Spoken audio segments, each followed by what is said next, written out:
You're listening to Discography Discussion, episode 208, Emmure.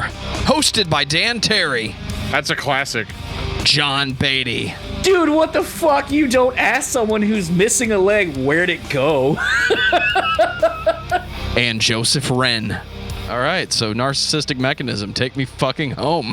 Presented by discussmetal.com. And if you think Emmure is the Acacia Strain's little brother, then you are ready for this episode of Discography Discussion. I am Joe, that is Dan, that is John. I don't know if they're the Acacia Strain's little brother. They're more like the Acacia Strain's little brother's annoying friend. They're like always comes over to the house like, what are you guys doing? What are you guys doing today? Huh? You gonna do something really brutal, you know? And then like Vincent's just like, fuck out of here, kid, before I liquefy you in a fucking magic bullet.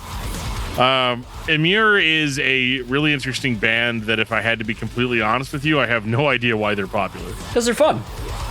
Like, and to kind of go off of what you both were just saying about, you know, is Emmure, you know, Acacia Strain's little brother or whatever.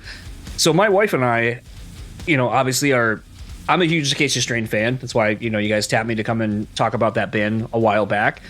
But beyond that, like, my wife and I will go see Emmure quite a bit, and obviously, you know, I go see Acacia Strain and bring her with me. And I remember at one point going, why don't you like the Acacia Strain? You like Emmure. It's basically the same. And she goes, Emmure's fun. Acacia Strain fucking means it. And that was really the brilliance in her statement, where I was like, you're absolutely right. That is the difference between the two. Acacia Strain fucking means it. Emmure is a fun band. And that's hard for me because if you ask my kids, I don't know how to have fun, nor do I know what fun actually is. So whenever I listen to something that's fun, I get a little perplexed, and I'm like, what? Why are we doing this again? I mean, I thought this was all about like burning the whole world down. But then it turns out that no, it's not. It's really just about like, you know, telling everybody how tough you are, and then telling everybody that you don't give a fuck. But you give enough of a fuck to write songs about how you don't give a fuck. So deathcore in the 2000s. Yes, that actually is a factual statement. Good night, everybody. Episode over. We'll see you guys next week. It's true. Dan doesn't like to have fun voluntarily. You have to beat him down slowly over time and convince him that he can turn off his metal artistic brain that has to read the lyric sheet and figure out exactly what this guy is trying to say. And Emmure is that band that's just trying to be heavy. They're trying to sustain the pit for the next 30 to 45 minutes, and that's fine. You also aren't going to hear anything unique to Emmure. They're not going to drop some progressive bridge section on you that changes your world and gives the song meaning. It's just going to be heavy. It's going to be dissonant. It's going to dirge at times. It's going to groove at times. And the overall presentation of the music is the vibe of the show. I like listening to it while I'm listening to it, but I'm very aware of the fact that it's not trying to define the next 5 to 10 years of my life with whatever the message is. I mean, I think that they have no problem keeping the pit going. I would imagine that if I was going to have my life ended, well, let's put it this way. If I wanted my life ended quickly, I would just go to an Acacia Strain show. If I wanted my life ended in a slightly less fast fashion than that, I would go see Emmure. I think that Emmure is so typical of, like, they're kind of the face of this kind of new, and of course that's new with an NU, like deathcore thing that everybody is really into now. And it's kind of interesting to hear what Emmure sounded like before that. I think their early stuff is the music that I find the most compelling out of their discography. Whereas we go further into this, I think they get more interesting, but have less substance. Well, before Dan says goodbye at the gallows, I'm going to take this time to say thank you to everyone for listening to the podcast. Thank you for listening and for subscribing. If you are not a subscriber, then you can find everything Discography Discussion at discussmetal.com. We are on Spotify, Apple and Google Podcasts, TuneIn Radio, Stitcher, iHeartRadio, twitch.tv/discussmetaldan for all of your gaming and live stream needs. So if you have an Amazon Echo or a Google Home, you have no excuse. Ask it to play the latest episode of the Discography Discussion podcast, and it will. We're also on Facebook and on Twitter at Discuss Metal. Be sure to like, favorite, and subscribe. It really helps us out. It lets us know you're listening, and now Dan is going to tell us all about 5-star reviews.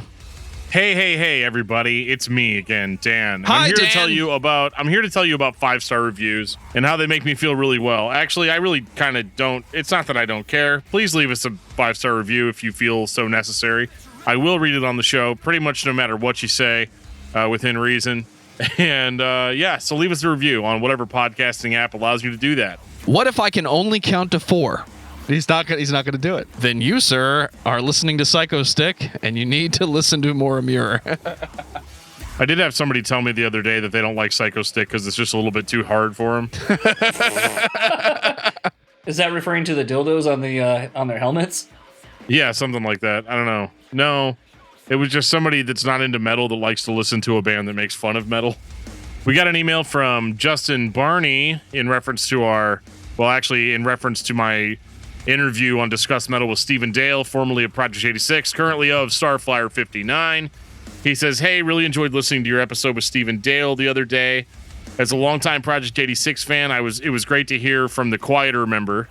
I don't think there's anything quiet about it. I mean, that dude's bass lines are monstrous. Absolutely monstrous. So much tone. I was wondering if you might be able to send or direct me to where I can find the 3-song EP they put out before self-titled. I'd love to get that as part of my official collection if possible. Also, it's crazy how much I think that we must have in common. I remember the day that I put the Drawing Black Line CD in my 5-disc changer. No joke, dude, I have a 5-disc changer right behind me with a Skillet Alien Youth poster on my wall just above it. I was also rocking a white Ford ZX2. Keep up the great work. Yeah, so funny story about that ZX2. So the one that I flipped over was my mom's.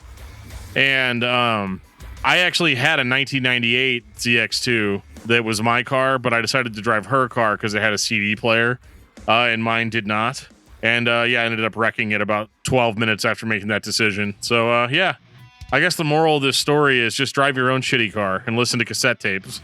Make sure you buy a cassette tape converter that you can plug a laptop into and take your entire MP3 collection with you in 96K, because that's how big hard drives were. Who the fuck is going to bring a laptop with them in the car? You know they had a Sony Discman that you could put in the fucking thing. So this guy right here. Jesus Christ. How many times how many times did your car get broken into because of that shit? Never. Well, you must have had a shitty laptop then. Correct. It wasn't great. It was like a Dell Latitude piece of shit. I think it had a floppy drive on it. So Dan, tell me about Emmure.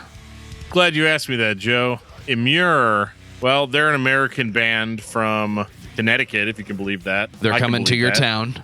Yeah, I mean, Middle America, they've come to your town. They've come through your town. They've come all over your town.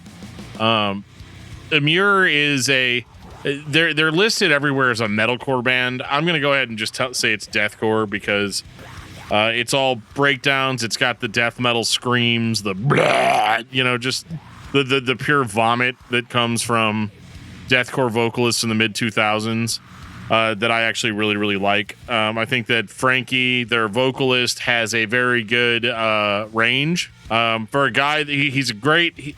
It's a great use of a guy that can't really sing in the traditional sense. But he absolutely gives it his all. He shouts, growls, straight up talks, and just basically lacerates himself constantly while singing through these songs. These songs that are about all the various topics of pain, regret, comic books that he hasn't actually read but named his album after. There's all kinds of things. Still bitter about that one. There's all kinds of things that he's done, and I love it.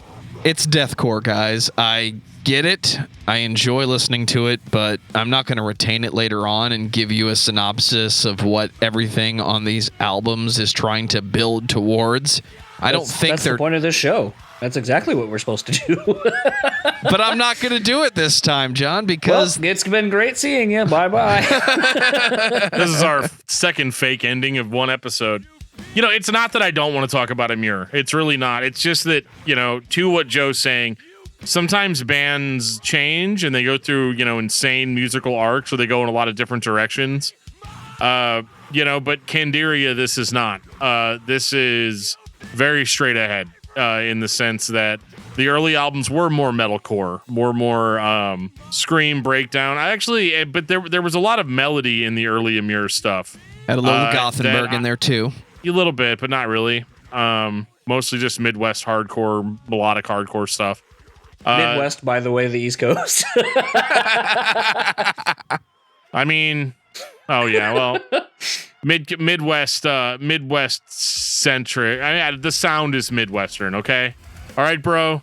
It's a Midwestern sound. Do you even Emmure, bro? Like, honestly. I don't. This is the kind of music that I was used to going and seeing regularly at my local club. That was the Creepy Crawl in St. Louis. A lot of bands came through like this, where they had the heavy thing, they had the quiet thing, they had kind of this. I wouldn't even say like inspirational, but just like when they would get melodic, the music felt important, and it felt more emotional. And I think what was interesting about it too is they didn't really have any clean sung choruses or any of the stuff that a lot of bands were doing. There was no, they didn't go like Demon Hunter on you and go like, oh yeah, guys, here's super, super heavy, and now we're going to go soft and melodic.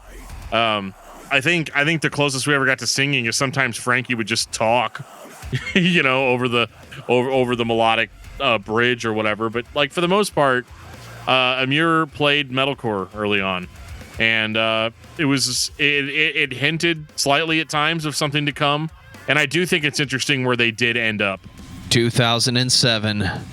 Goodbye to the gallows. The dissonant dirge is here. It has deathcore in it. It's not as loud as what you're going to hear in the next 10 years, but you know what it's not? It's not under oath sounding hardcore and metalcore and monotone screaming at the top of the chorus. It's funny because the first vocals that you hear on this record, you would not think that you were listening to an Emmure record if like you went back and listened to this one, because it actually starts off with kind of that like, it's not like southern twang like no, I mean it is. It sounds like the type of vocals that would come from one of those southern hardcore bands that wasn't really southern, all those southern hardcore bands from New York, and then, you have to get about 30 seconds into the first track, and then or the second track, rather. There's a 51-second intro track that just has to be there because 2007. But once you actually really get into it, Frankie just comes in full force, yelling stuff out loud, super clear, and then following it up with a Zao, and just before you know it, you've got dudes trying to play arpeggios. I say trying to play arpeggios because I don't think they quite pull it off.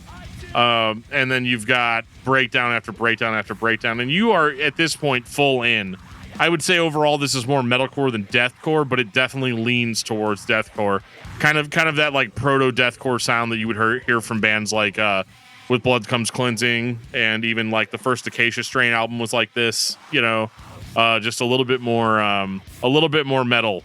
Overall, a little bit more melodic, a little bit more solo-y. Yeah, I mean, I think by and large, we've kind of already addressed it, but I think it just is going to be a constant throughout this whole thing where there's not really a whole lot to say about this band. A lot of the discography is the same. There are little subtle nuances if you really pay attention to what you're listening to, and it's gonna be us just kind of repeating like it's an Emmure record. This song was dope. This part's cool. Whatever, and then basically moving on. Goodbye to the Gallows for me though. This is still a heavy rotation record for me. I think it's got really great riffs. I like the songs on it. My wife, like I kind of made the comment about us going to see this band quite a bit. This was an album actually that we kind of bonded over when we first started dating. When Keeping It Real Goes Wrong is still a song that we play when we go to bars and they have an internet jukebox and they're dumb enough to put a song like this on there. We'll fucking play it. We sing along to the ending part, the Won't You Be My Bride, another day, another day, another day. Like, that's like the mosh get down part, like, while we're at a bar. We're those fucking assholes who will play this at a bar because we think it's fun and it's enjoyable. As a whole, this album is full of bangers. I think people probably, and Dan kind of mentioned it, I think people probably forget that there's a lot of melody that this band had for a while in their music. Rusted Over Wet Dreams, Sleeping Princess and Devil's Castle showcase that the band is more than just a straight breakdown riff band, and that Frankie is capable of writing really good lyrics that match the tone of the music that he's given. I think people largely don't take the time to dive into it because, like a Kanye West or whatever, Frankie's a very polarizing person, and I think people are just like, I fucking hate Emmure, I don't like Frankie, and it's like, well, have you ever listened to the band though? No, I just don't like him. And it's like, well, you're kind of doing yourself a disservice. You can not like the person, but there might be some really cool shit you're negating because of how you feel about a person. And I think that with this discography, when I have talked to some people, or when I just tell people I like the band as a whole, people are like, why? Why do you like that band? And it's like, because they actually are a pretty good band if you're willing to have fun.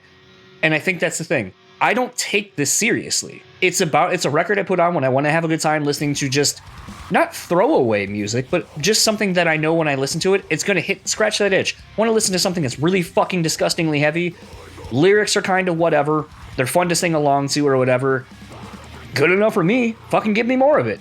I think, and this is something Dan and I kind of talked about throughout this week or so leading up to this, I think if people really were to go through this, I think it would be more like that Limp Bizkit chat you guys did on their discography where you go, by and large, I didn't remember liking as much of this as I do. But now that I've gone through it and I'm kind of not having to cater to other friends or being like, oh yeah, this band sucks, right?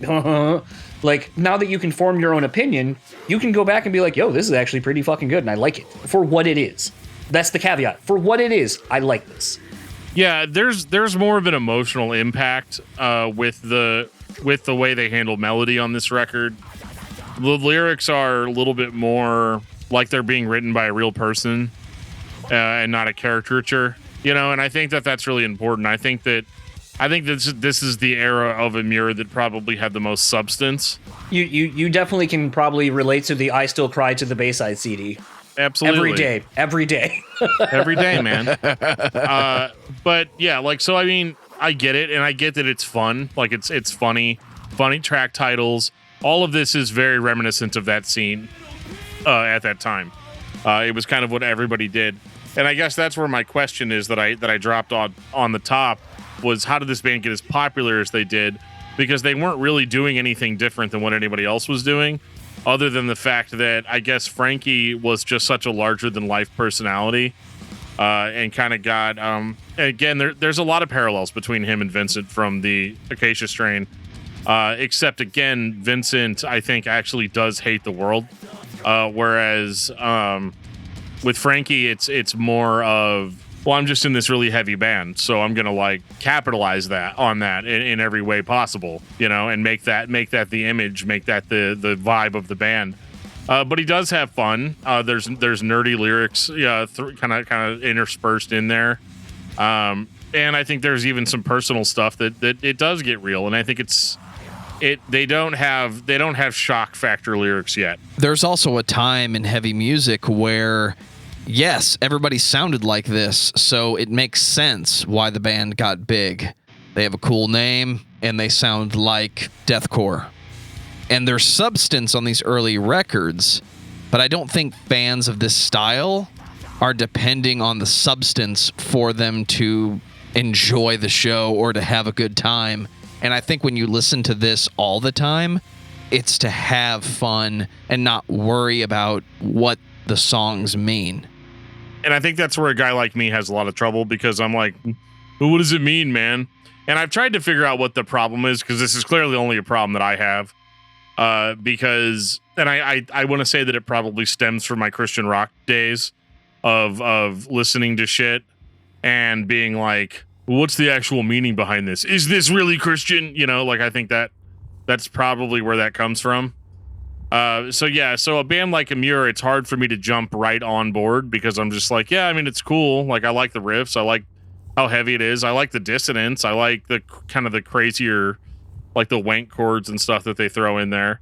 Like, I love all that stuff. It's a great word for it, because that's all it is. They're wank chords, and I love them. But there's just not enough variation, I guess, for me to keep me super interested. Because as we roll into the respect issue, it's like, oh, okay, you guys have a bigger budget. Everything hits a little bit harder than it did. But this is more like, yeah, let's just do what we did again. Let's do what we did before again, but heavier. Welcome to Deathcore, my friend. 2008. Just keep doing the dirge. You have one target. It's the first fret, the second fret, or the open fret of the strings. Don't ever deviate from that and groove on Mr. Drummer Man. I have fun when I listen to it, but it never changes. And eventually you get tired of it because it all starts to come together and it all starts to sound the same. And it becomes a joke how similar it is. I think if you're a fan of Emmure, you want the same thing again in 2008. You want the exact same thing that you had on the previous album, and that's what you get with this one for the most part. I mean, basically, yes. If you are an Unpleasable Metal fan, then you absolutely want the band to do the exact same thing they did before again. Ladies and gentlemen, Unpleasable Metal fan. Until your brain explodes, you want that band to do what they got popular doing. And here they just do more of it. I actually enjoy the respect issue a little bit more than I enjoy Goodbye to the Gallows. Just sonically, it hits much harder. There's much more of a deathcore focus. I feel like on Goodbye to the Gallows, they just kind of didn't really know. You know what I'm saying? Like, I don't think they really knew what direction they were going in. Are we gonna take this deathcore thing to the limit, or are we gonna get on the more sensitive side of things? They definitely went with option number one. Let's just go super, super heavy. And this is where they kind of start sounding a little bit more like Emmure as we know them today. The limit to deathcore is the third fret of the guitar. You can't go above that. It's against the rules. I think you'd be pleasantly surprised at some of the writing that actually goes into playing some shit like this. All that being said, the respect issue, I remember this is the first record I bought when it came out, so I wasn't too far behind the band kind of being a band from the beginning. This was one where, you know, straight out the gates, you notice a distinct style change, like Dan said. Not stylistically, but just the sound has more, you know, it's tightened up. They sound more aggressive, and I think that's kind of more, you know, this is what did we say? This was 2009? 2008. So 2008, I think, you know, at this point, seven string guitars have been a thing for a while, but I think tuning as low as these guys are to do what they're doing wasn't necessarily as in fashion as it has become now, where people have a better understanding of how to mix these guitars and not have them sound like flopping, you know, rubber bands on the guitar. But I think for me, I still love, you know, the songs, the melody kind of being showcased on this. Chicago's Finest with a guitar solo from Ryan Morgan from Misery Signals, one of the best to kind of do this style of music. I kind of wish there was more of that on so far on these records and kind of going forward. But I am kind of wondering if maybe that's the allure of these songs, is they didn't do them to death. Like, they didn't try to cash in on bringing in more melody, but they wanted to still show, like, yeah, we still fuck around with these things, and this is what we can do. But that's sort of what the trick is we only do it sparingly instead of just kind of being like, here's us doing this a million times over. Now, speaking to something they do a million times over and is kind of their calling card moving forward, is using that whammy pitch pedal. Like, that is a thing they ride to death. I kind of love it just because it's like, how often can you find new ways to use the whammy pedal and the pitch pedal? You know, they'll show you throughout this whole discography, and I'm kind of here for it because it's fun. Again, this nothing really groundbreaking on this record, but it's just an enjoyable listen from start to finish. Songs like Rough Justice, I really like how that kind of builds to the song, and there's even a really cool faint double kick drum kind of going in right before the song kicks back in, that I've always loved that little piece, and I don't know why it's in there, or if it was like a little studio flub of sorts or whatever, but it's just a little thing that if you're paying attention, it's really cool that they kind of kept that in. But like I said, and probably will continue to say, beating the dead horse, this is Emmure, love it or hate it. I really like Dry Ice. Oh yeah, that's a good song too. It's a great, you know, before you know, just smashing you in the face. to end the record off. It gives you kind of a little bit of a breather. And I think that's something Emmure does really well. I like these kind of more melodic elements. Again, like a Chicago's Finest, or like a Dry Ice, where it's just one of those, like, we're still musicians, we're still a band, and we still want to evoke different reactions from people than just straight, beat down stuff. Because, like, yeah, it is easy to call it deathcore and just move on. But what I do think is that this band does lean more in the technical direction, especially in their earlier stuff, than a lot of bands that were playing deathcore. I mean, if you look at a band like Impending Doom, for example, that was kind of rising to prominence at that time, Impending Doom could be accused of just playing the same shit over and over and over again, especially their first record. This at least has the foresight to have those metalcore elements in them, where you actually have diversity in sound, you have different time signatures, you have a little bit more showy off like lead guitar work and stuff like that. But they also don't neglect the breakdown. They don't neglect the heavier parts. And they also realize the importance of actually building up to have a breakdown, which I think largely a lot of deathcore doesn't really seem to understand. And I think exactly what it is getting people pumped for that pit. Instead of it just being a continuous just fist fest, everybody gets primed up for that one moment. But that one moment happens all the time. And I think the general music fan, the general fan of Emmure at this point, they're focusing on the breakdown because that's the majority of what you hear. It's all fun. I enjoy listening to it. And yes, there are those melodic moments that take you away from it just to take you back and leave you at the breakdown to finish the record. But the majority of what you're hearing is the same trick. I mean, AC/DC's been, that's kind of the thing sometimes. It's a little bit of and I don't know. Sometimes, like, I feel like this genre of music gets slagged on for being so uninspired or so unoriginal. And you look at bands like AC/DC who do the same fucking thing, album in, album out. And I don't understand why it's okay for them. And, it's about staying in the pocket. It's about a fucking groove. It's about these. Why do they get the pass? But you look at this and it's almost like low common denominator music where you're like, well, you can't play your instrument because you only do open 1, 2, 3. You're calling out area codes basically to fucking play your guitar riffs. And it's like, I think that just largely discredits bands like this or discredits the people that like it. And I don't understand why, like I said, AC/DC and bands sort of like that are classic rock and pioneers are like so technically great because of how limited their capacity is for what they're doing, because that's what being in a band is. It's about finding a groove and locking into a pocket and all that shit. Isn't that what they're fucking doing with this? Why does one get a pass and the other get slammed on? Because this band is one in many that sounds like this. So because a band came out before we had the capacity to find other bands, like, I guarantee there were probably a shitload of bands that sounded like AC/DC. We just didn't get to hear them because the internet doesn't exist. We didn't have the capacity to know about them. Exactly. It's the same logic that says that the music that came out in the 60s, 70s, and 80s is better than what's come out in the 90s, 2000s, and 2010s. It's the most recent example of what's popular to the majority of new adults. So you inherit this philosophy that your opinion is the best one because this is what you grew up with versus what everyone around you has been telling you is the greatest music that's ever been created. I think it just turns into a thing for me where, and this is by and large what this show is kind of in a nutshell, but it's a thing where we're all opinionated music fans. The thing at least that maybe I make no bones about is I unapologetically will like whatever the fuck I like.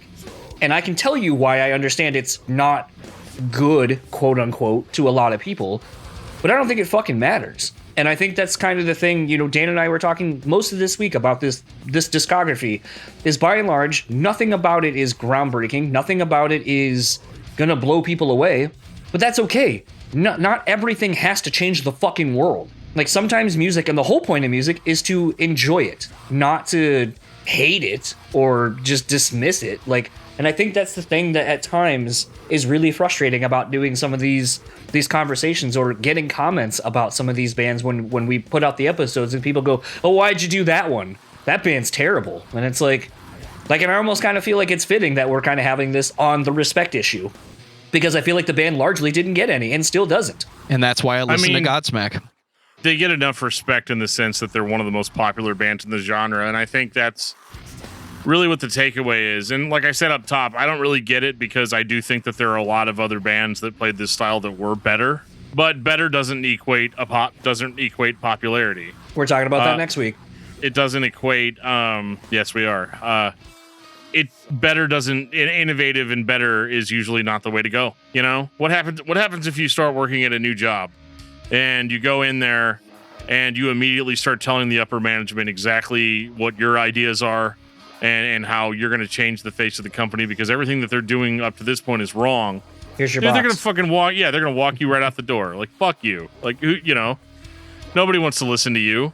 And, you know, that translates into music. Of course, Emmure's doing the same things that all the other bands are doing at this time.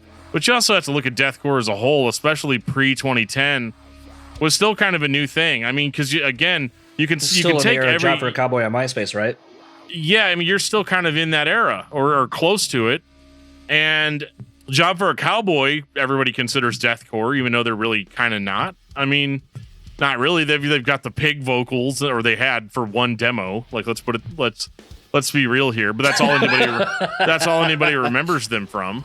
You know, remembers them by is the pig vocals, and you know. But it's a different sort of thing. I don't think that Emmure sounds like Whitechapel, or I don't think that Emmure sounds like Winds of Plague, or like a lot of these other bands. You know, like 2000. You have to look at this through the lens of 2008. This is objectively more complex than a lot of the bands that were making deathcore more popular at the time. So I can understand what the appeal was.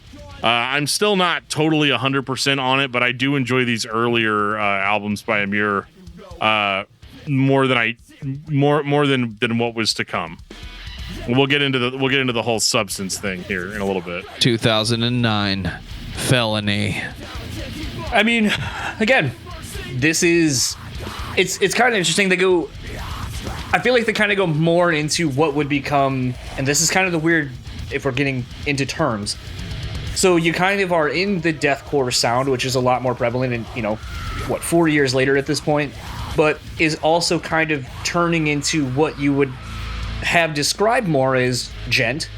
You're getting a lot more of those really, really tight syncopated, off-time rhythms and so forth with the guitars. Again, there's great one-liners in this. I mean, look at R2 Deep Throat. That's a fucking great song. Take that, Franz.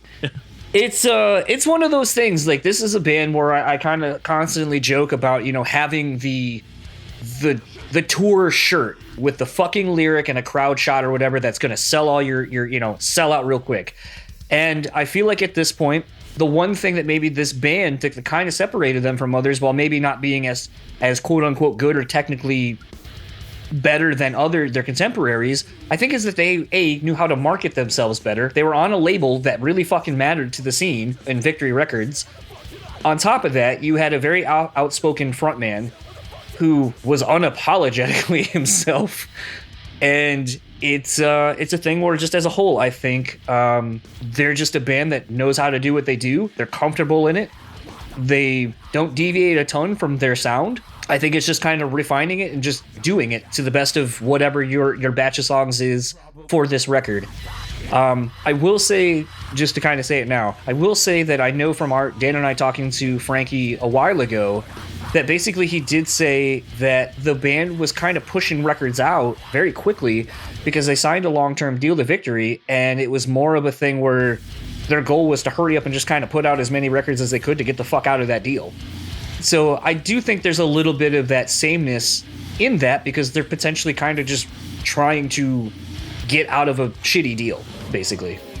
That might be the case, and I think most bands that play this style, at least in 2009, were trying to put out a record every year because we are cashing in on what's popular and we're touring our fucking asses off. When I look at A Plea for Purging and the frequency of the records that they released, and then having talked to Andy Adkins and knowing that they just toured and recorded until the band was no more. You don't have the same support that a different band or a different style of band that was not independent for the last 3 years would have.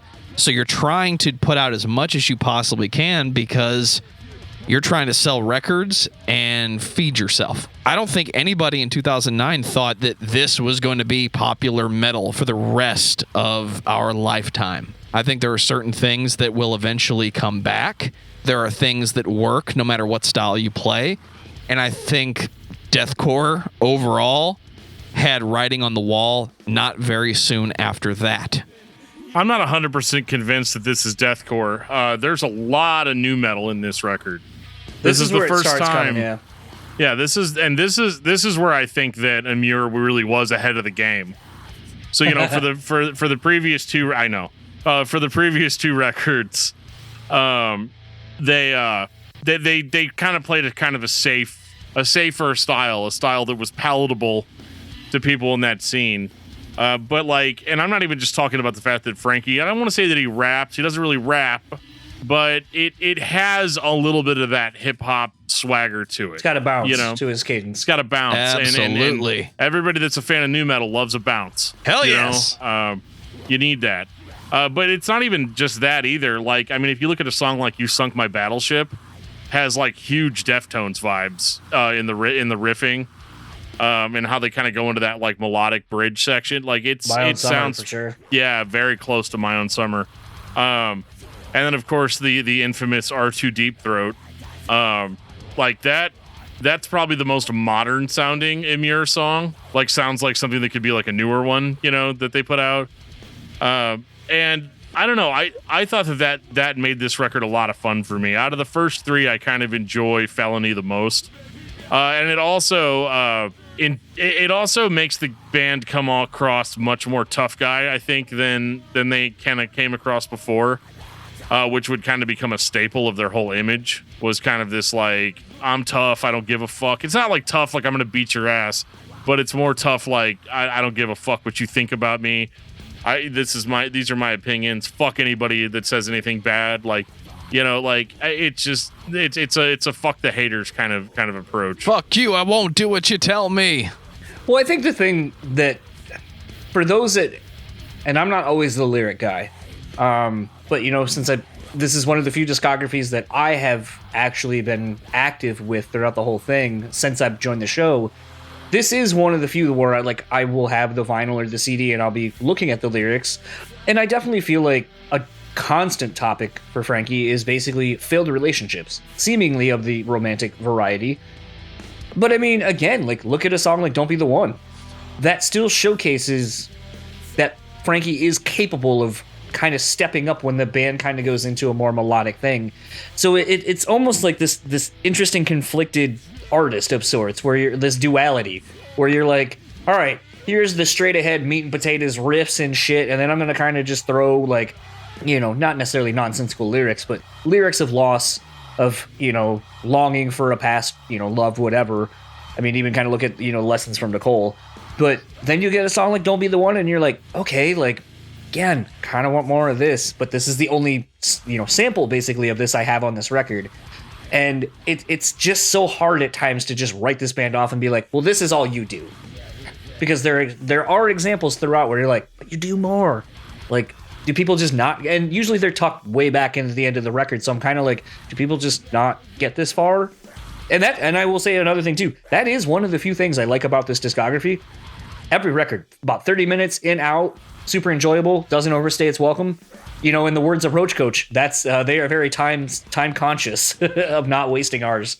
Yeah, I mean, Don't Be the One stands out like a sore thumb on this record for me. Not because I hate it, but again, you hear a song like this, and I agree with you, John. I almost feel like the whole record should sound like that to a degree. Not the whole record, but right. A bigger majority of it, because it flexes a muscle that they haven't flexed really before at this point.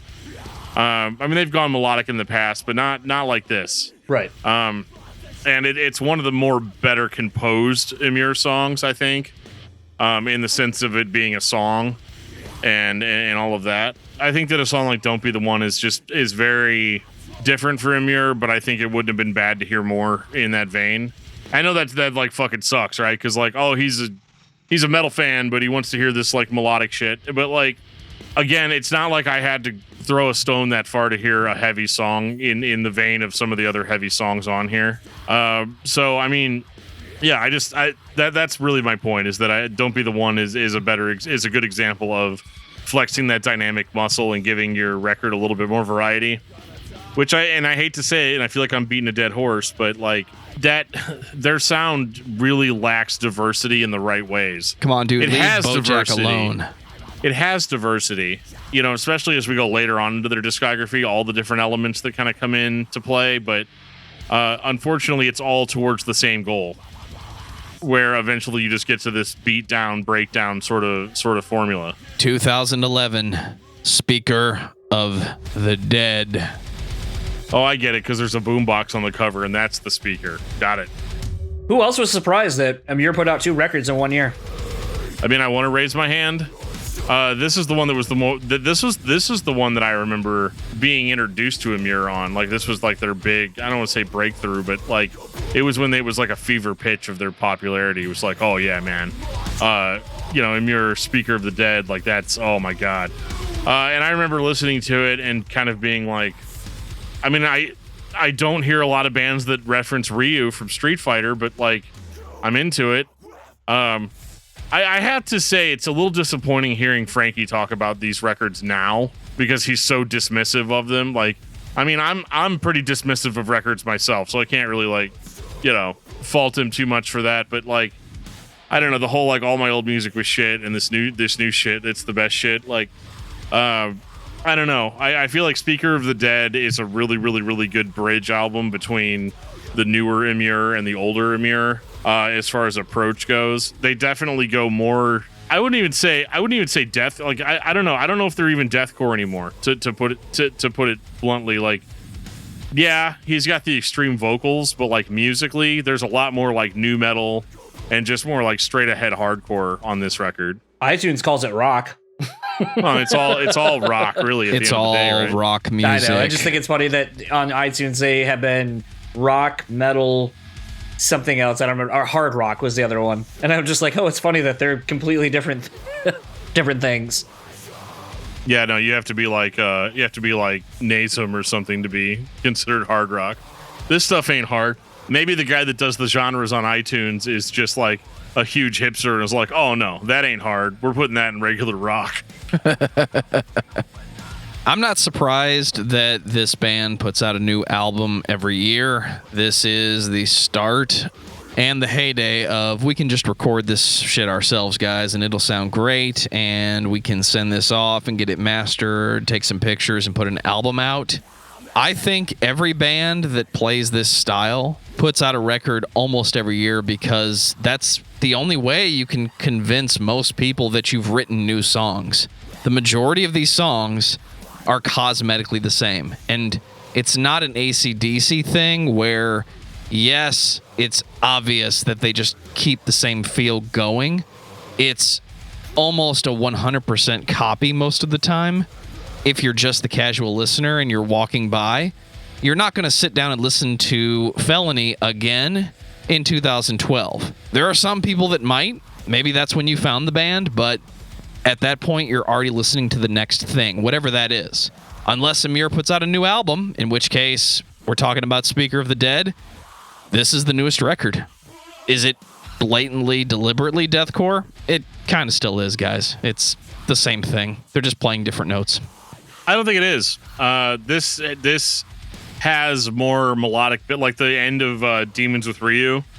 It has a very melodic bridge at the end of it. It's very reminiscent of Don't Be the One. This is kind of their last heyday as far as having that more melodic stuff. Those more captivating elements that really tie the songs together.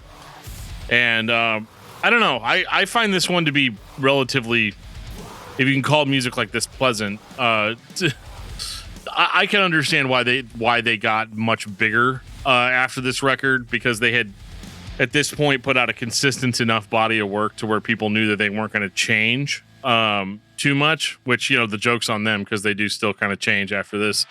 But I think that they were really ahead of the game here in adding the new metal ethos to their brand of heavy music. Because I remember, like, whenever I was a kid listening to Slipknot, thinking, like, these are the most evil dudes on the planet.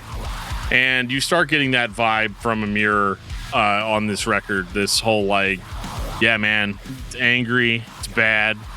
I can relate to it because I'm also angry. I totally understand why this was as popular as it was. Do I think that it's, again, like, world-changingly different? No, but I do think that it is different enough to where they really did pioneer the entire concept of, hey, guys, we all grew up listening to Korn. Not yet. That's the last record. Well... we all grew up listening to Korn. We ended up listening to stuff like Slipknot and Limp Bizkit and stuff like that. And yeah, even though they're not blatantly copying those bands, they're doing what I would consider to be a modern interpretation of that type of music. But yeah, like there's just a lot of bitch. There's a lot of so much bitch. Mostly on Drug Dealer Friend. But yeah, I don't know. I thought this was cool. I do think it's impressive that they put 2 records out in the same year. But I also understand, like, especially in light of his comments about, yeah, we just needed to get out of this victory deal, which I don't actually believe that that's what the mindset was at the time. But Frankie's unfortunately the only source of that information.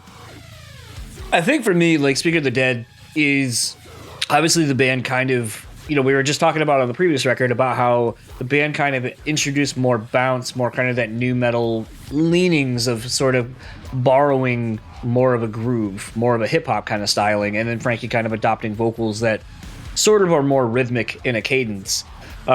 This record as a whole, I mean, it's weird to me that this is what they got more popular on, and I'm not negating that because I remember this kind of, like, this is where you started seeing them, like, in small theaters, basically, like 2,000-3,000 cap rooms, being direct support for a band like We Came as Romans. So I mean, like, the proof is in the pudding. Like, the band is kind of at a certain level, and people are there to see them. They know the old stuff, they like the new stuff. But I feel like when I listen to Speaker of the Dead, something I haven't necessarily, I made the comment about, like, it seems like some of the past records have, like, the tagline that goes on merch, and that's what fucking sells.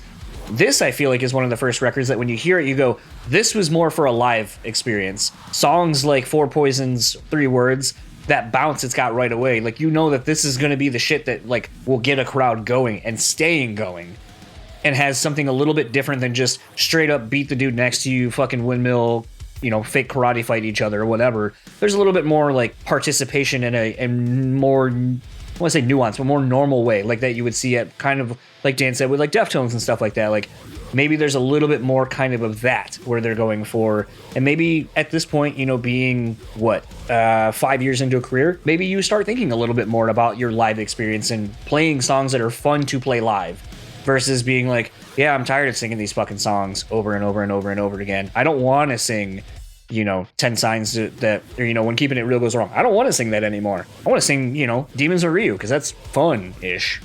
But, I mean, by and large, again, it's funny that this is, like, I mean, I had to, like, I remember when I clicked on this to start listening to this record, I was like, God damn, 15 songs, Jesus, this is going to be a slog. But again, no, it's only half like hour. Yeah, it's 30 minutes, and you're like, oh, no, this moves pretty quickly. Like, I'm all right with that. It almost is, like, grind-esque in that capacity. 2012, Slave to the Game. This is where I kind of feel like this is Emmure Incorporated, like as we know them kind of now. This is where they kind of landed as far as, like, the nuance of their sound. And this is largely where I start feeling like Emmure's records really start sounding the same. I like that the pace has been picked up. This is not as breakdown centric as the band is often accused of being.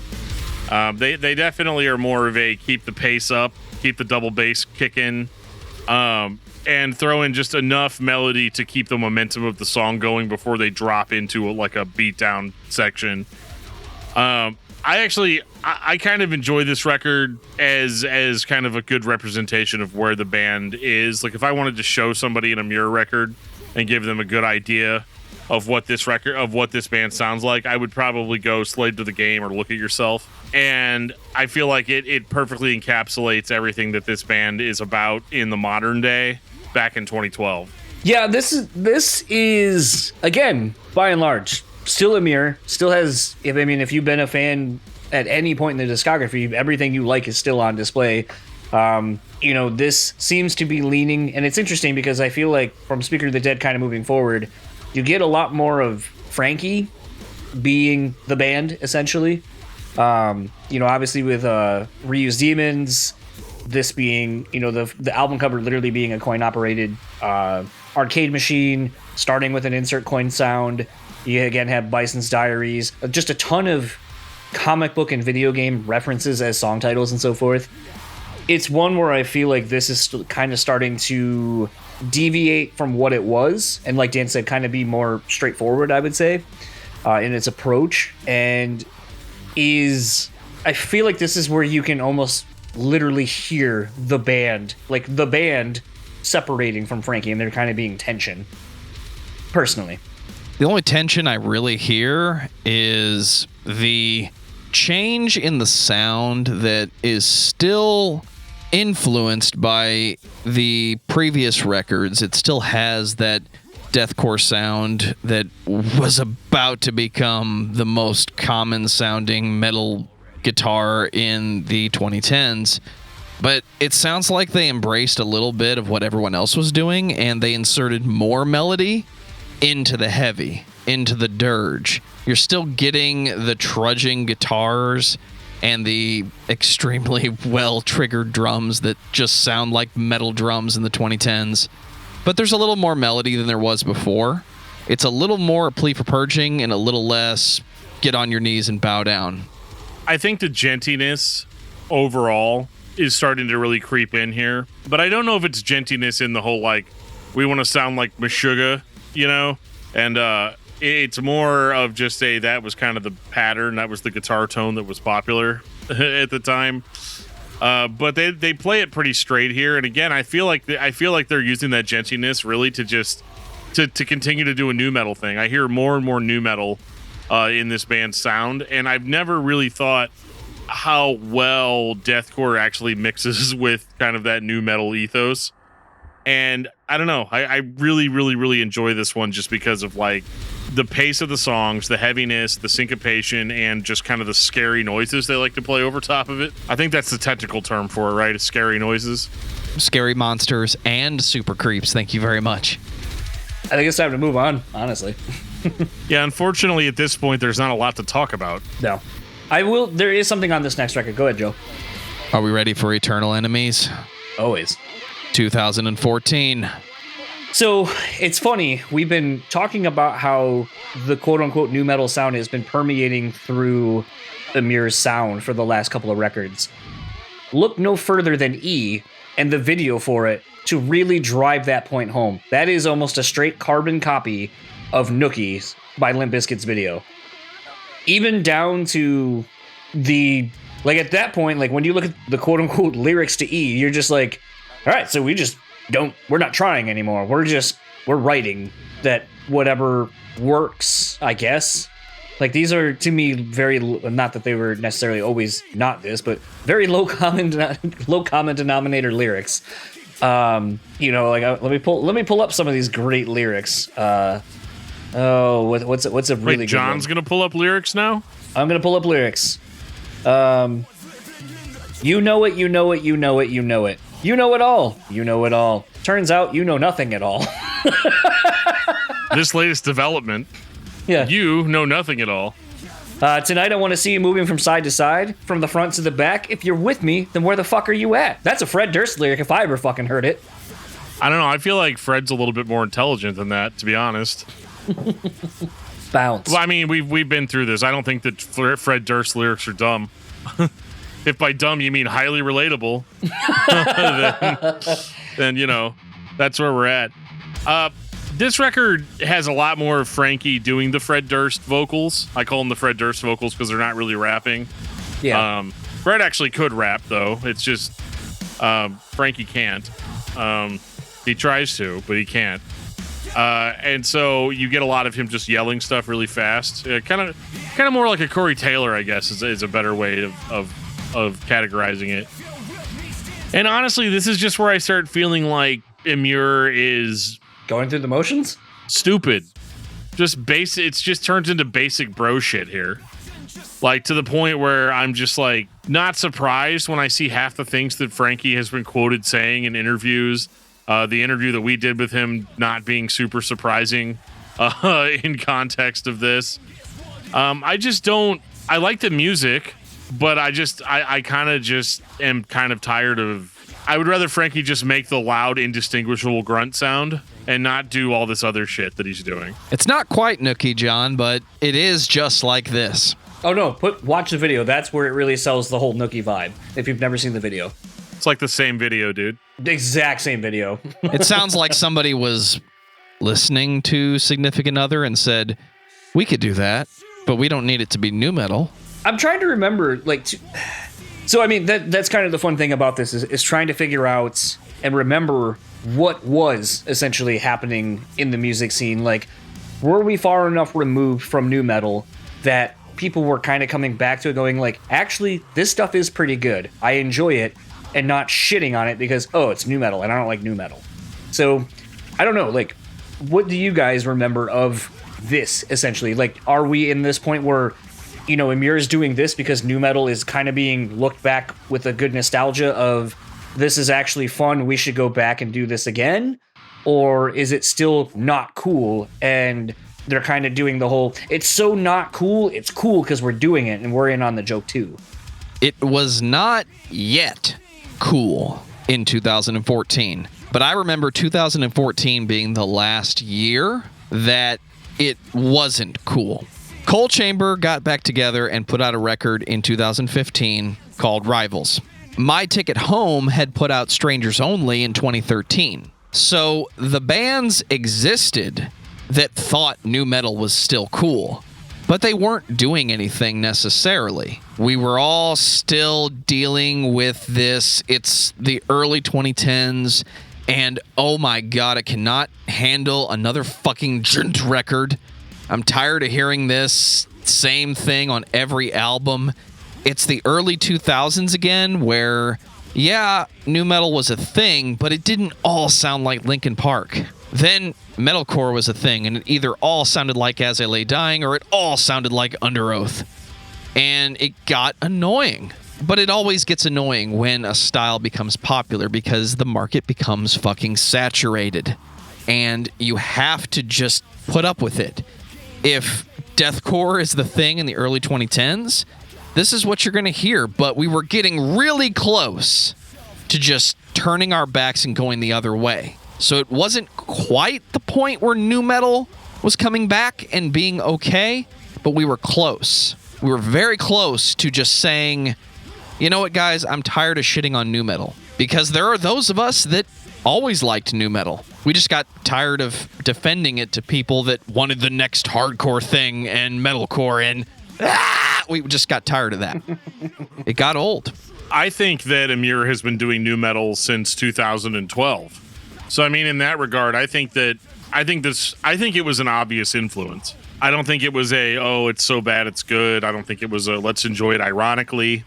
I don't think it was any of that. I think it was more just, this is the kind of music that I like, and since I'm mixing it with this ultra extreme modern metal aesthetic, I think that maybe some nu metal got passed in the past, like kind of under the radar. I think obviously at this point in the discography, it's front and center, but I think Emmure's always been kind of innovative in throwing kind of that nu metal, throwing that nu metal tinge to everything, and that nu metal attitude. So, I mean, yeah, I don't think they're enjoying it ironically. I think this is just clearly an influence because you can kind of find it in almost all their records. Even in the older records before we mentioned it, I think you could still find it in places. Well, nu metal is an influence of deathcore, really. It's been there the whole time. Dissonant, low-tuned guitars playing over grooves that would not normally be used with metal. The only difference is in the early 2000s, the drummer played fast.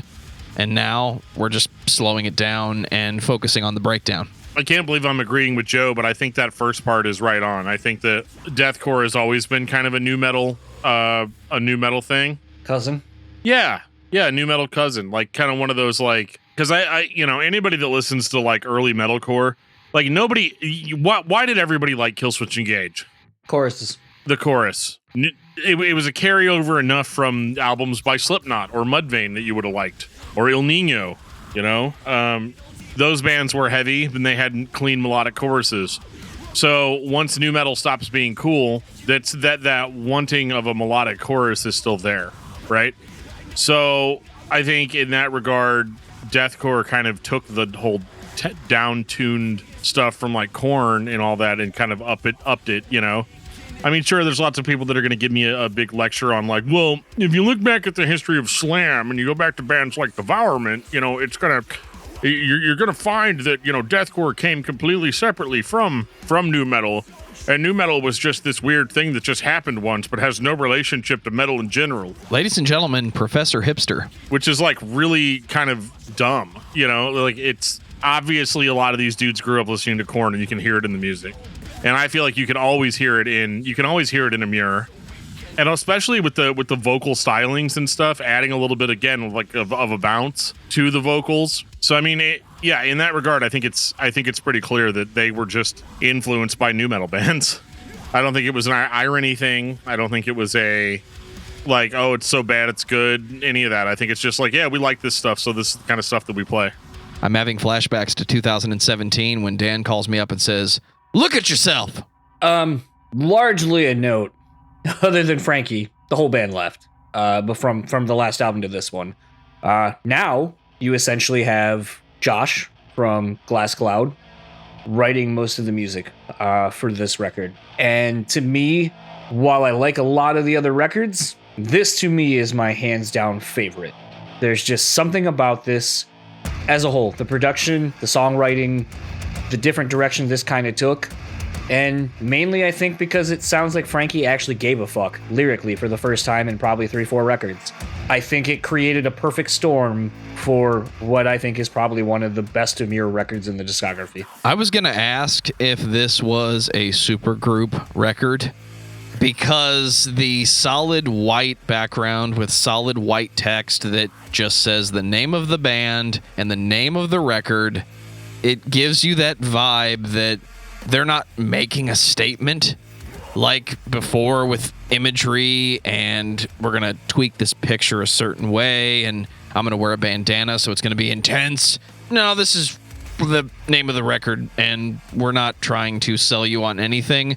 If you're here in 2017, you know what you're in for. So that always screams to me somebody left and somebody is putting this together, and when we get to the end of the production period, we're not focused on the fucking cover anymore. I think that Josh Travis, his presence is very quickly known. You can tell it's him. The dude has a very distinctive sound to his playing. Absolutely. Because whenever I'm listening to it, I remember like when I heard "Look at Yourself," I was like, okay, so now we've got kind of a Danza sort of situation here, and so yeah. Josh Travis plays some of the most brutal riffs that I've ever heard on an Emmure album up to this point. This was a huge boost in heaviness, on par with something like Danza's The Alpha, the Omega, because same guitarist. You get that fun bounce. These like ultra heavy riffs. These absolutely pummeling riffs mixed in with kind of this weird like off time riffing. And, a guy like me is going to call it Danza leftovers, but it's not really that.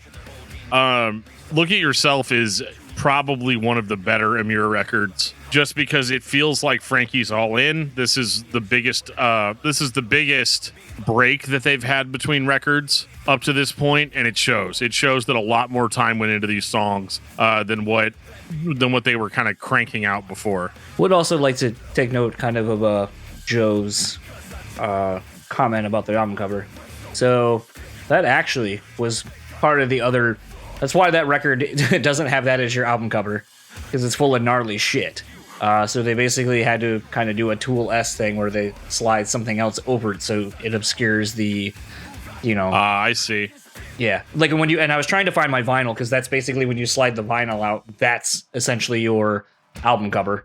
Got it. So this is one of those things where if you didn't buy it on the day it was released, you probably don't know. Well, I remember like when they released, I'm trying to remember what was the first song off of this. I want to say it was Smokey or Flag of the Beast, I think was one of the first singles off of this initially. But I remember when it came out, that was sort of the single artwork. And I remember being like, yo, what the fuck is this? And then when I saw what essentially was the plain white album cover, I almost figured it'd be a thing where the album cover, like the Emmure and the album title would be cut out. And that would be when you slide the vinyl in, you'd see color, but you couldn't see any one thing. And then essentially when you pull out your jacket on the inside, that would kind of be the definitive album cover of sorts. But I remember when seeing that, I was just like, yo, shit, this don't look nothing like any of the other Emmure records. And it really set the tone for it being a completely different experience, from the artwork to the sound to like everything. And I as much as we don't necessarily talk about album covers and so forth, I think it can't be understated on this one how much this feels like a relaunch and just a completely different band for this record. It does. And like, I mean, it's funny thinking of the context of a vinyl. It's weird hearing, because as far as I understand how vinyl works, it's weird imagining anything with Josh Travis playing guitar on would even play on vinyl without immediately skipping grooves, right? Just because of the sheer amount of bass and low end that is in his playing. But I mean, Josh Travis is probably one of my favorite guitar players ever. And so yeah, to hear him come into the band, I mean, this is almost exactly like what would happen with Tony Danza Tap Dance Extravaganza, in the sense that like they were a band, they released a couple of records, and then everybody left but the singer, and then Josh Travis shows up and is like, "How we doing? We got at least 2 records left in us, right?" I got and then this. He proceeds to write the whole record, and it's the most intense time signature craziness that you've ever heard in your life, and you're gonna enjoy the way it feels. And Frankie himself sounds a lot more into it, a lot more intense on this record. And I can't help but say this is, I don't want to say this is their finest work, but it is definitely a step in the right direction for the band.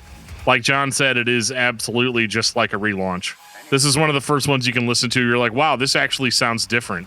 Oh, what does John have? Oh, he's getting the vinyl out for us. The only issue I have with that cover is it's not really like I'm looking at myself. But it's kind of like you're looking at the internal parts that make yourself. Yeah, but it's somebody else. You know, like it's obviously someone else. My teeth are not that clean. Now, does that skip all over the record like I would imagine it would be every single time a breakdown hits? Only because you're moshing by yourself in the room when it's going. Actually, before I just get destroyed by a bunch of vinyl collectors online, I would like to point out that yes, I understand you can't just put your speakers right next to your. Don't put your speakers or your subwoofer right next to your player. I get it. I was just making a joke, but I just wanted to make that distinction. Dan was doing this a week or so ago. Well done. Oh, I cannot believe somebody finally made this joke, but hindsight, it's always 2020, I guess.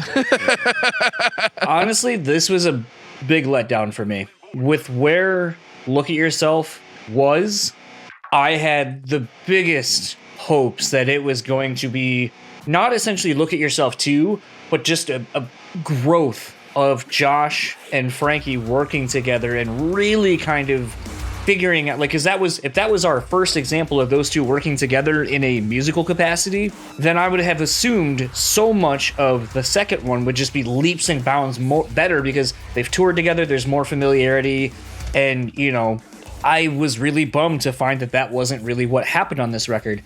It's still better than some of the worst Emmure records that we've already kind of discussed, but by and large, I feel like if you look at the lyrics throughout Emmure's discography, you can kind of tell Frankie's not like a super stoked guy all the time, that there's problems. If you listen to his podcast, you know that he kind of has gone through some life shit and is kind of alone. That, your whole band leaves you. And then you kind of wonder what the fuck, like, what that does to you as well. And I feel like when you look at the songs on this record and you listen to the lyrics of these records, or of this record, Finally Understanding Nothing, fun. There isn't any. Fucking Gypsy Disco, the lyrics of that, like, I remember that when that was the first single that basically started this record. I'm living out of a bag. I'm sleeping out on the streets. I'm a hobo. I'm a bum. Just look what happened to me. And like when you listen to it, you feel like these are lyrics that he legitimately feels 100% backing. I always cared about the music, but I just can't see a fucking future in this life I chose. Like, I feel really bummed for the dude because I feel like Guy has given his life to this career, and listening to this record, you feel like it hasn't given him anything that he wanted back. It's cost him so much.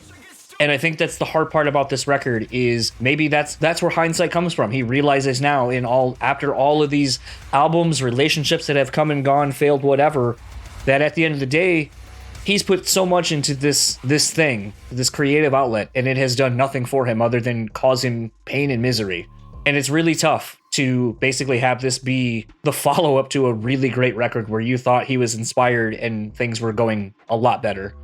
It just sounds to me like he doesn't care. I mean, when one of the songs is literally just him dissing like every band in the scene. I've Seen God. Yeah, like in a deep, like pitch shifted James Earl Jones wannabe, like deep voice. It just nothing really seems like it's glued together quite right like it was on the last record. This is absolutely not terrible. If you liked the last record, you'll probably like this one, but I don't think it's going to have the replayability at all. And it's disappointing because like I saw so many bits of potential and inspiration along the way, only to see where we've ended up, where you've got, again, you've got Josh Travis, who's kind of famous for saving bands. You know what I mean? Like coming in being like, oh, wait, you know what? I think I know what you guys got. I think I know what we need here, But, when he's just, I don't care about anything. It's just, that's probably the rawest I've ever heard Frankie. But then, like, you listen to it, and they're doing the new metal thing again. He even throws in some John Davis scatting on the track. I'm trying to remember what song that was. It was a few, actually. Yeah. And at first I had to double check and make sure he didn't like have John Davis on as like a guest or something. Because I joked with you. I was like, oh, it was cool he got Jonathan Davis on this track. You're like, wait, did he? Yeah, right? Exactly. I wasn't sure. And then I'm just kind of like, man, I feel like he's still grasping for what he was grasping for prior. All along? Yeah, but I don't know. For whatever reason, this just doesn't hit. I mean, it's got all this stuff. It's got the fun track titles. Video game reference and Action 52, like he's got all of this. It's got all the essential elements of an Emmure record, but it's just another Emmure incorporated sort of record for me. I don't know enough about his personal issues that this record clearly shows are real.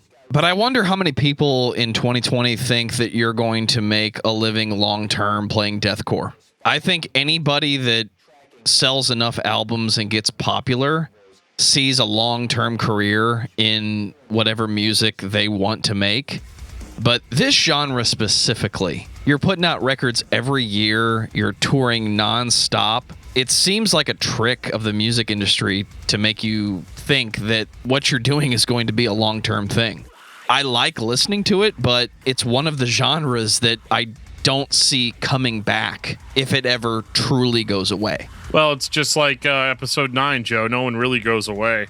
I mean, I would say that he has had a pretty successful career, as successful as you can be in this type of music. And it's been, I mean, he's had well over 10 years, 13, 14 years, something like that. Even longer. I mean, the band was around for several years prior to the first album. So, I mean, he's had a pretty long-term career, but I think it's just the same story for everybody. You get to a point where you realize that, like, yeah, I guess this really isn't going to actually bring me any type of fulfillment. And that sucks because of basically all the stuff he had to go through to get there. He's not at the end of this journey yet, as far as I know, but I mean, he's also not with the people that he started with. Whether that's their fault or his fault, I don't really know. I guess it depends on who you ask. But that's usually how it works. It's hard to keep something like this going. You know, we've had a very similar situation with Andrew Schwab and Project 86. You know, that's a perfect example of somebody that is basically the band. You know, and so yeah, I mean, I could see it. I could see him kind of feeling empty, a little hollow at this point. Like, here we go. Here's a new record. I should be excited about writing it and putting it out, but I'm just not. And unfortunately, that hollow feeling permeates the entire record, which could be totally intentional, but I just don't find it as enjoyable as a fan, I guess. Final thoughts on Emmure, Dan? From a consistency perspective, you'll be hard-pressed to find a band in this genre that has lasted as long as Emmure and has reached the popularity that Emmure has reached. And they've done that by having a figurehead, larger-than-life personality in Frankie. And so really, you know, that's what we're here for, really, is the Frankie show, you know? And to me, to a lesser extent, Josh Travis. But, like, huge fan of that dude. But, like, yeah, I don't know. It's kind of a mixed bag for me because, again, I feel like there were opportunities where this band could have gone above and beyond, and they just didn't. But then there's also times where they surprised me. I didn't think that their fusion of kind of new metal and metalcore and deathcore would be successful. But, you know, then a record like Look at Yourself comes out, and I'm like, oh, okay, actually, this works. This works really, really well, you know? So, I mean, again, yeah, that's my final thought, really, is that just it's kind of a mixed bag. I don't think that I'm ever going to be like a diehard Emmure fan, but I understand why people are. And I think that they have done well considering playing a style of music where the odds are very much stacked against them. All the criticisms that we lobbed at the band early on about not having an original sound and not having something that set them apart from their peers. Well, there must have been something that set them apart because their peers are all gone and they're still standing pretty strong. So, I mean, that argument kind of falls on its face this late in it where it's like, well, yeah, but it did work. So, yeah, it's a mixed bag for me. John, what about you? I think this is a band. I think this is a hard band to kind of wrap up in a final thought because, you know, like we said, what they're doing isn't necessarily wholly original in any way, shape, or form. I think they know what they do. They do it well. Maybe some would call that pandering or catering to a certain demographic. But at the end of the day, if you're happy with whatever you're putting out, and so is your fan base, that's okay. Like, there doesn't need to be a grander idea or scheme behind whatever you're doing. At the end of the day, the whole point is creating music that you like and that your fans connect with. And if you're able to do that and do it to where everyone's mutually getting something out of it, then I don't understand why that's maybe a bad thing. You know, I kind of was making the comment about AC/DC and why do we give them the pass for doing exactly what they do time and time again. But we look at a band like this and largely we look at the scene or the genre and go, oh, well, that doesn't take any talent or whatever, and we discredit it. I think there is a lot of credit that should go to Emmure for doing what they wanted to unapologetically, kind of incorporating styles and influences that were obviously integral to them and not being afraid to do it when it wasn't the in thing to do. For Frankie kind of being an outspoken person, I mean, by and large, we've seen a lot of other bands who have people like that, and usually they get canceled. And for whatever reason, Frankie hasn't. And I think it's, as a whole, I think this is a band where you either love them or hate them. And it sucks that it comes down to being so cut and dry like that. I like them, but but they're not something I don't think they are. They are exactly what I know they are exactly what I know them to be. And for me, they scratch that itch of having fun in a heavy metal genre that just puts a smile on my face and I enjoy it. Maybe that's not what your cup of tea is, but that's okay. I like Emmure. I don't listen to them all the time, but I also don't listen to deathcore all the time. I think this is one genre of heavy music that is designed to be enjoyed. It's not super introspective, look inside yourself and find the meaning. This whole fucking thing started because somebody wanted to play breakdowns and mosh. So if that's what you're down to do today, you're going to listen to Emmure and you're going to enjoy it. I think you can look all you want for more, but I don't think this is a genre of music that needs to give you everything. I think you're going to enjoy it. I think you should listen to it. And I think it stood the test of time long enough to just be one of the genres that we listen to and enjoy if the band comes to town and we can go see a show. We still listen to punk rock that's been around for over 40 years now, and we still enjoy it. We listen to heavy metal. We listen to everything in between, so why not listen to Emmure and just enjoy it? Because that's the real goal when you're listening to music, is that you have a good time. And if your idea of a good time is just, let's fucking break this fucker down, Emmure is going to give you that 100%. So listen to Emmure. Dan, what's your album of the week? My album of the week is one that I just got from my good buddy Alfonso, and that would be Sleep Cycles by Heartsick. He sent it in a bubble mailer. Don't send records in bubble mailers, Alfonso. Just don't do it. Mine came in good condition, but I can't speak for anybody else's. My corners were a little bent as a result of it being in that. John, what about you? My album of the week is Saosin, self-titled. You're not alone, John. For me, it's Controlled Chaos by Morgan Rose. 7-song EP. It's a little bit of what you're expecting, but not very much. You're going to have a good time. Guarantee it. I wish there was more of the other part of that record on that instead of the shit that I expected it to sound like. But hey, if you want to check out me talking to Morgan about that, go to Brutally Speaking, and I did. Take us out, DFT. If you have ever been listening to our podcast and you would like to suggest a band for us to talk about, you may do so at the following locations. You can send us an email at danandjoeshow@gmail.com. You can follow us on Facebook at facebook.com/discography discussion. You can follow us on Twitter at discussmetal. You can follow us on Instagram at discussmetal. You can follow me on YouTube at discussmetaldan. You can follow me on Twitch, or us on Twitch. Really, it's just me playing video games, let's be honest. Twitch.tv/discussmetaldan. And yeah, so there's all kinds of ways you can get a hold of us. Check it out. We have a merch store that sells t-shirts, coffee mugs, all kinds of stuff. I'm about to package up and send a package to Mr. Randy Torres, ex-Project 86, with a sweet Discography Discussion t-shirt and mug. You can click the link in the show notes. It'll take you right to our Teespring store. I think there's even some comfy socks and a hoodie on there the last time I checked. Super cheap. We barely make any money off of it. We just want you guys to have that sweet, sweet merch. And if you want to talk to us 24/7, at least for, small portions of a 24/7 sort of time frame, you can join us on our Discord server. There's a link in the show notes that'll take you to our Discord server, where people from all around the world love to hit us up, share memes, and just talk about the show and talk about whatever else is going on. And on that note, this has been episode 208 of Discography Discussion. Thank you for listening. You can like us on Facebook and follow us on Twitter at discussmetal. Subscribe to our podcast everywhere you listen to podcasts, including Google Play, Apple Podcasts, and Stitcher. Visit discussmetal.com for all things discography discussion, and please send questions and comments to danandjoeshow@gmail.com. If you are not a patron, you can become one at patreon.com/discussmetal. We have some sweet perks. $1 a month gets you into that exclusive album review feed.